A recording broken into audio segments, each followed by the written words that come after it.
तभी नागिन रानी नागलोक में ऐलान करवा देती है कि आज के बाद जिसकी भी बेटी पैदा होगी वह अपनी बेटी मेरी दरिया में लाएगा और मैं उसको मार डालूंगी। पुराने समय की बात है। नागलोक पर नागरानी और नागराज की हुकूमत थी। नागलोक पर नागिन, भूत, सांप, चुड़ैल और इंसान मिलकर रहते थे।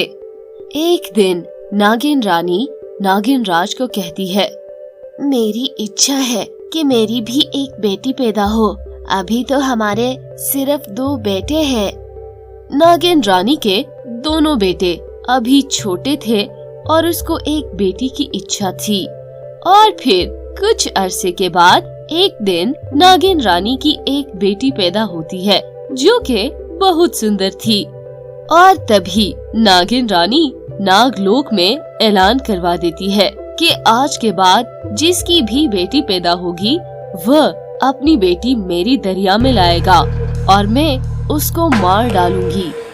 नागराज नागरानी को ऐसा करने से मना करता है तो नागरानी कहती है कि मैं नहीं चाहती कि किसी नागलोक वासी की बेटी हमारी बेटी से ज्यादा खूबसूरत हो, इसीलिए मैंने ये फैसला किया। मगर नागराज ना माना तो नागरानी ने नागराज को कैद कर दिया। नागलोक में राहुल और बिमला भी रहते थे। उनकी शादी को काफी साल बीत गए थे मगर उनकी कोई औलाद न थी। राहुल अपनी पत्नी बिमला से कहता है, बिमला, मैं बहुत निराश हूँ। इतने सालों से हमारी कोई औलाद नहीं हुई। फिर बिमला कहती है, अरे सरताज, निराश ना हो, हमारी ये इच्छा जरूर पूरी होगी। और फिर यूं ही समय बीतता गया और फिर कुछ महीनों के बाद वह दिन आ ही गया। बिमला की एक बहुत सुंदर सी बेटी पैदा हुई। बिमला और राहुल पहले तो बहुत खुश हुए, फिर अचानक राहुल कहने लगा, अरे बिमला, हमारी भी क्या किस्मत है। पहले इतने साल औलाद नहीं हुई और अब जाके हमारी यह सुंदर बेटी पैदा हुई। इसको तो नागरानी मार डालेगी। फिर बिमला राहुल से कहती है, नहीं नहीं राहुल, मैं अपनी बेटी किसी को नहीं दूंगी। हम अपनी बेटी को छुपा कर पालेंगे और तुम्हारे और मेरे अलावा तो किसी को नहीं बताना। और यूं वह सबसे छुपाकर अपनी बेटी को पालते हैं और समय बड़ी तेजी के साथ गुजरता जाता है और उनकी बेटी सीमा बड़ी हो जाती है।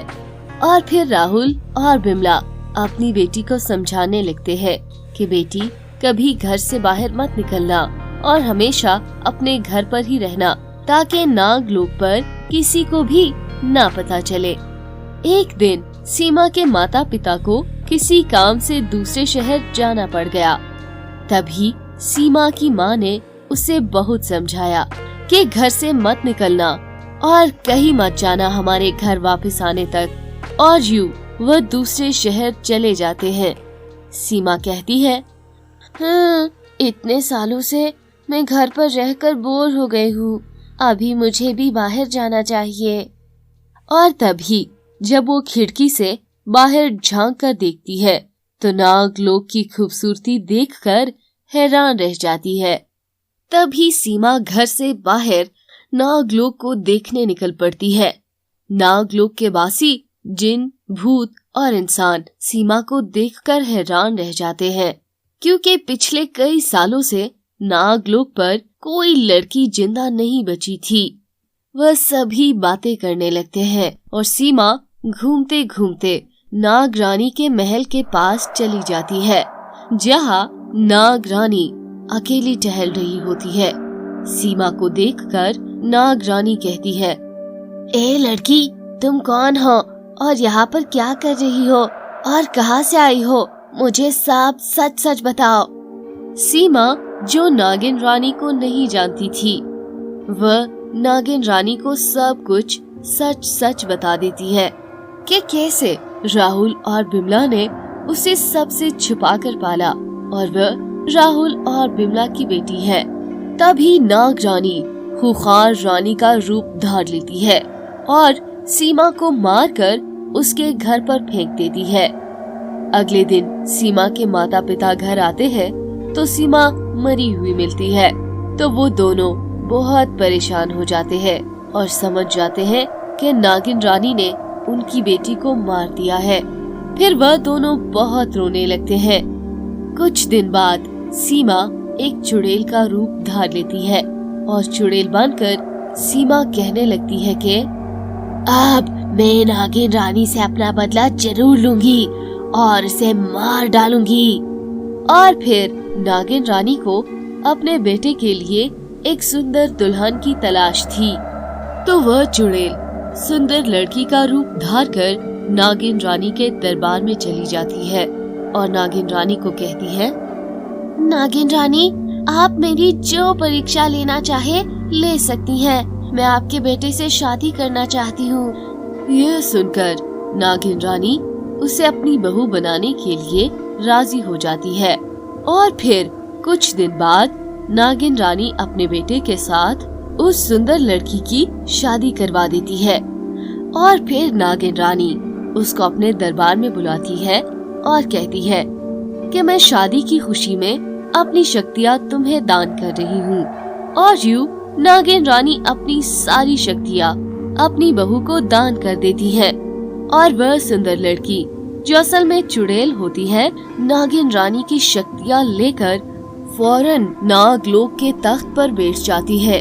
और फिर वह सुंदर लड़की चुड़ैल के रूप में वापस आ जाती है। तो नागिन रानी उससे पूछती है कि वह कौन है। तो चुड़ैल कहती है, मैं वही लड़की सीमा हूँ जिसे तुमने मार दिया था। मैं अब चुड़ैल बन गई हूँ और अब तुमसे अपना बदला लूंगी। तुमने अब तक पता नहीं कितनी मासूम बच्चों की जिंदगी छीन ली है। यह सुनकर नागिन रानी चुड़ैल पर हमला करती है, मगर उसकी कोई भी शक्ति चुड़ैल पर असर नहीं करती, क्योंकि नागिन रानी ने अपनी सारी शक्तियाँ तो पहले ही अपनी बहू, जो कि अब चुड़ैल बन गई थी, उसको दे दी थी। और फिर चुड़ैल नागिन रानी पर हमला कर देती है और नागिन रानी मर जाती है। इसके बाद वह चुड़ैल नागलोक का तख्त नागराज के हवाले कर देती है और वहाँ से चली जाती है। और यूं वह चुड़ैल बनकर नागिन रानी से इंतकाम ले लेती है। सच कहते हैं कि जालिम का अंजाम बहुत बुरा होता है। तो फ्रेंड्स, ये थी हमारी आज की कहानी। आपको हमारी आज की कहानी कैसी लगी हमें कमेंट्स में जरूर बताइए। हमारी वीडियो को लाइक कीजिए और इस तरह की मजीद स्टोरीज देखने के लिए हमारा चैनल सब्सक्राइब करें।